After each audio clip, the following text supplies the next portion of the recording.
नमस्कार मित्रांनो, खरीप पीक विमा 2025 CSC मधून आपण जर पीक विम्याचे अर्ज शेतकऱ्यांचे भरलेले असतील तर यामध्ये काही शेतकऱ्यांचे अर्ज हे रिवर्ट करण्यात आलेले आहेत. तर त्यासाठी आपण आपला CSCचा ID पासवर्ड टाकून CSCचे जे काही पोर्टल आहे PMFBYचे हे एकदा लॉग इन करून पहा. इथे आल्याच्या नंतर रिव्हर्टेड ॲप्लिकेशन या टॅबमध्ये आपणास यायचे आहे. तर येथे 2 शेतकऱ्यांचे अर्ज पीक विमा कंपनीकडून रिव्हर्ट करण्यात आलेले आहेत.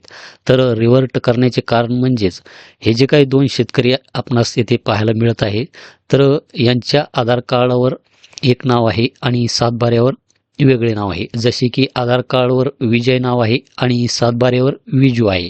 तर थोडीशी मिस्टेक असल्यामुळे नावामध्ये हे जे काही अर्ज आहे, हे अर्ज विमा कंपनीने रिव्हर्ट करण्यात आलेले आहे.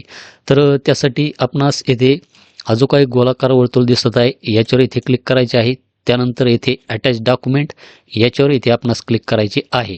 तर रिव्हर्ट फॉर्म येण्याचे जे काही कारण आहे ते आपणास इथे दाखवले जाईल. तर प्रत्येकाचे कारण हे वेगवेगळे असू शकते. तर आपण रिव्हर्ट रिझन काय आहे ते एकदा तपासून पहा. त्याचप्रमाणे रिमार्क्समध्ये सुद्धा तीच माहिती आपणास इथे दाखवली जाईल. जसे की येथे LRD not uploaded, upload land record and सहमतीपत्र containing all co-owners name signature land survey sub division number area insured अशा प्रकारचा एक रिमार्क्स येथे देण्यात आलेला आहे.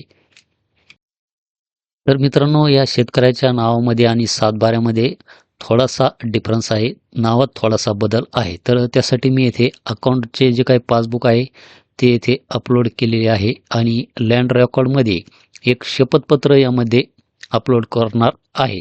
तर सुरुवातीला सुद्धा मी यामध्ये शपथपत्र हे अपलोड केलेले होते. तर आपण येथे पाहू शकतात. तर शपथपत्र अपलोड करून सुद्धा हा फॉर्म येथे रिवर्ट करण्यात आलेला आहे. तरी पण मी यामध्ये आता परत शपथपत्र आणि येथे अकाउंटचे जे काही पासबुक आहे ते येथे अपलोड करणार आहे. तर येथे अपलोड या बटनवर मी येथे क्लिक करतो. तर अशा प्रकारची एक ग्रीन टिक येथे दाखवेल.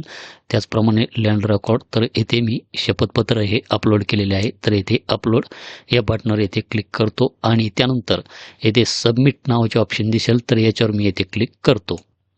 त्यानंतर डॉक्युमेंट अपलोडेड सक्सेसफुली अशा प्रकारे माहिती आपणास येथे दाखवली जाईल. तर मित्रांनो, या अगोदर सुद्धा माझा एक शेतकऱ्याचा अर्ज हा रिवर्ट करण्यात आलेला होता. त्याच्या पण नावामध्ये थोडीशी तफावत होती. तर त्यास मी काय केले होते, शपथपत्रच अपलोड केले होते. परंतु तो अर्ज परत रिवर्ट करण्यात आलेला होता आणि परत मी त्यामध्ये शपथपत्रच अपलोड केले आणि तो जो काही अर्ज आहे तो अर्ज हा पेड ॲप्लिकेशनमध्ये गेला. तर यामध्ये मी सुद्धा अशाच प्रकारे हे शपथपत्र अपलोड केलेले आहे. तर शपथपत्रामध्ये आपण पाहू शकतात की त्या शेतकऱ्याचे नाव जे असेल ते कारणे शपथपत्र लिहून देतो की मी वरील ठिकाणचा रहिवासी असून माझे खरे नाव जे असेल ते माझ्या नावे मौजे ज्या गावात ज्या शिवारात त्याची जमीन असेल त्याचा गट नंबर, जमीन असून सदरील जमिनीच्या सातबाराला माझे नाव नजर चुकीने हे असे झालेले आहे. तर ही जी काही व्यक्ती आहे या दोन्ही नावाची व्यक्ती मी एकच आहे, इतर दुसरी व्यक्ती नाही. वरील माहिती सत्य व बरोबर आहे. यात काही चूक आढळून आल्यास मी शिक्षेस किंवा दंडास पात्र राहील. तर अशा प्रकारचे एक शपथपत्र मी त्यामध्ये अपलोड केलेले आहे. रिव्हर्टेड ॲप्लिकेशनमधून आपण ती कागदपत्रे अपलोड केल्याच्या नंतर तो जो काही अर्ज आहे तो पेड ॲप्लिकेशनमध्ये आपणास पाहायला मिळेल. तर पेड या ॲप्लिकेशनमध्ये आपण पाहू शकतात की आता येथे फक्त एका शेतकऱ्याचा जो काही अर्ज आहे हा पेड ॲप्लिकेशनमध्ये आहे. त्यानंतर या कागदपत्राची परत एकदा तपासणी केली जाईल. आपण जी काही कागदपत्रे अपलोड केलेली आहे ती व्यवस्थित आहे की नाही, बरोबर आहे की नाही ती परत तपासली जाईल.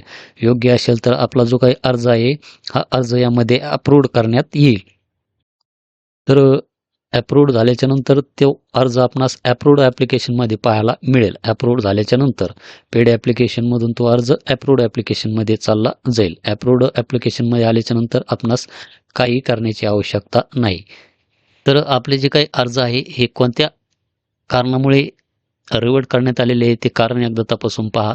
नावात जर थोडीशी बदल असेल, थोडीशी त्रुटी असेल, थोडीशी वेगळी असेल, त्या कारणामुळे जर आपला अर्ज रिवर्ट करण्यात आलेला असेल तर आपण त्यामध्ये शपथपत्र अपलोड करा. कारण की माझा तसा एक अर्ज हा अप्रूव्ड झालेला आहे. सुरुवातीला त्यांनी रिव्हर्टमध्ये टाकलेला होता, परंतु मी परत तेच कागदपत्रे अपलोड केले आणि तो जो काही अर्ज आहे तो अर्ज आता अप्रूव्ड ॲप्लिकेशनमध्ये गेलेला आहे.